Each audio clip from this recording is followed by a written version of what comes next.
Hello, today we are talking about fraud. As you may have noticed lately, there has been a lot of fraud in this industry, and we are talking about brokers, carriers, even dispatchers, insurances. There is a lot of things going on, and that has been the case in the last, I would say, 2 to 3 years.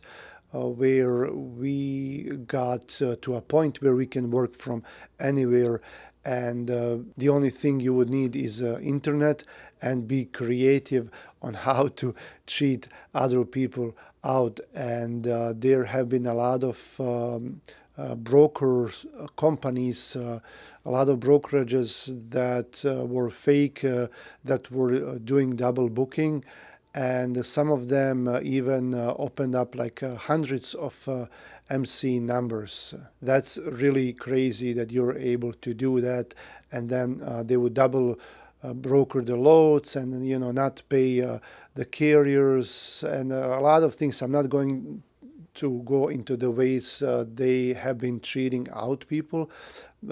This video is about how to prevent that. And then also keep in mind that all these points and tips will work no matter if you are a broker or a carrier or a dispatcher. These are some general tips that you can look for. First and most important thing is that you look where that MC number is from, no matter whether it's a carrier or a broker. Because there are only a few states in United States where they allow people to open up companies even though they are not from here. So when I say that they are not from here, I mean from abroad. And when I say that, I don't mean to be disrespectful. It's just that there are also a lot of frauds here in the United States, but for them it's easier to be discovered. If someone is not here, if someone is abroad, then it's really hard, maybe even impossible to find who they are and even prosecute them. All right. So that's why there are a lot of frauds that come from outside of United States. For a lot of them, it's easy to open up a company in few states here, such as Florida and Delaware and Wyoming. There are two or three other ones. Also, California tends to see a lot of people that are doing that, but most of them do live in California. And then also sometimes you can see those in Nevada, Arizona, or Washington state. So a lot of western states, especially California. So whenever you see an MC number that's from California, you have to be careful. Same thing with Nevada, same thing with Florida. Okay, so whenever you see a company from there, you do your research. And then also this is especially the case with newer MC numbers. So you got to understand no one wants to discriminate against new MC numbers. Everyone deserves a chance to work. But if you see a new MC number, that doesn't just mean that they're new to the game, that they are inexperienced. It means sometimes that this is a new company for a reason, because the old one was shut down due to fraud or due to not paying. They got reported to factoring companies, to DAT board. They may owe money to others, and what they do is after everyone finds out that this is a bad company, they will just shut it down and start with a new MC number, and keep doing that every couple of months or so. And that's why most of these companies have a new MC number. So if their MC number was 6 digits, as opposed to 7 digits, that would mean that this MC number is maybe like 5 to 7 years old. All right. But so if the company is like 5 years old, that means that they're doing something right. All right, that they're okay company. That's what it usually means, unless something starts to change all of a sudden. All right. So that's why you can trust them. If even if they start with like 1-1, maybe even like 1, 2. But everything that's like 1, 3, 1, 4, 1, 5, that means that they are new, and you gotta be extra careful just because of that fact that they may be opening up new MC numbers due to the fishy kind of business that they're doing. So let's start with general tips right now. First thing that you can check is that how many loads has the carrier or the broker moved for you or with you. If the answer is more than one, then they're probably okay, because you already did something with them and they paid you and they did everything well.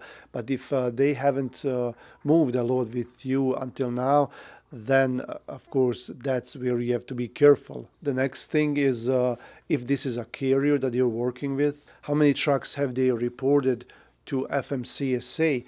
And that's very important, because if you're doing a lot of loads, let's say you're a broker and you're doing a lot of loads with this carrier, and the carrier only reported like 1 or 2 or 3 trucks, and you're doing tens of loads with them, then it's impossible for them to cover that many loads. So that might mean that they're double brokering or reselling these loads to someone else. Another thing that's very big, and some brokers lately have been really doing this, is that if a carrier has no inspections on their record with the FMCSA, then the broker sometimes is hesitating to give them a load. So if you're a carrier, you have no inspections, that means that brokers are less likely to work with you, especially if your MC number is old, like older than a year or so. I have had trouble with that, and I made some videos about that as well, where my authority was 2 years old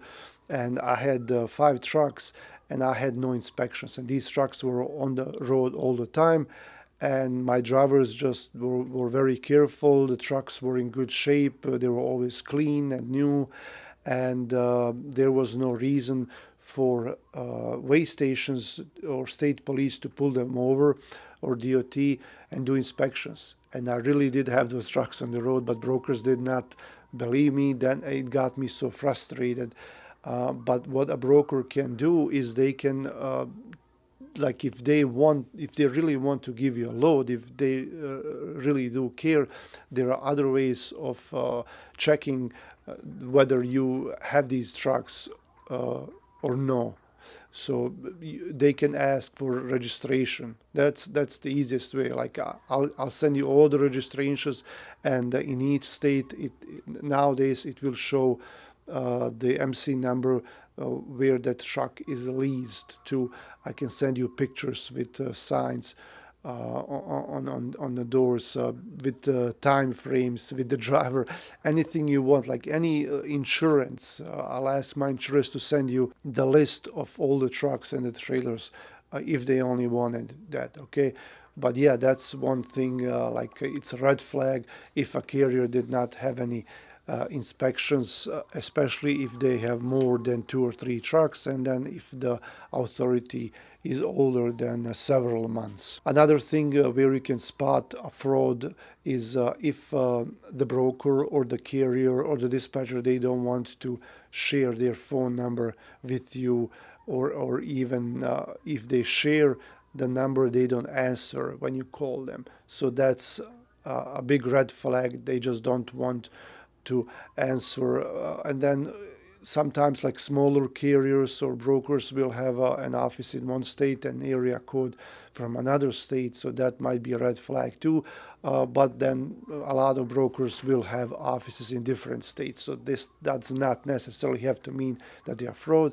It's just that like something that you can look into it. And then especially if you combine those red flags with other red flags, for example, email, we'll be talking about that, and then other things. So if they don't answer the phone, then that's really a big red flag, and I really don't like that. Especially that means that even if you book a load, even if everything is okay, in case there is trouble, you need a pickup number, something's wrong, the broker will not be answering you, maybe not even after hours at all. They, like you're in their mercy if they want to answer that email or no. So it's good to have a way to communicate fast and to get a hold of them fast, and that's always a phone number, a working phone number where someone is going to be answering. So another thing is the email. Are they using generic email like Gmail or Comcast or something like that? That's another red flag. It doesn't have to mean that they're not legit, especially with smaller companies and they just don't want to invest in a domain name or a professional email platform, or they just don't know how to use it. But if you're working with a big company and they're using Gmail, then that's a really big flag. So you have some brokers that have their domain names, like very known domain names like TQL and XPO and Coyote, Schneider and others. So if you work with Schneider and you get an email from Gmail, then that's a red flag. And then also, has the carrier agreed to track the load? Like if they have a phone and they don't want to use their phone to track them, that could be a red flag. I do have a video where I argue that some of the ways that brokers are tracking carriers is really messing with their privacy, and that there could be a different way to do that, to track them. But lately this has been a practice, and it's normal nowadays that they will track a driver with some kind of an application. So if the carrier is declining to be tracked, then that could be a red flag too. But like I said, it doesn't have to. Maybe it's just an old school driver that really doesn't want someone to mess with their privacy. Hopefully these tips helped you. If you have any questions, let me know. My name is Anis. This is Never Stop Trucking.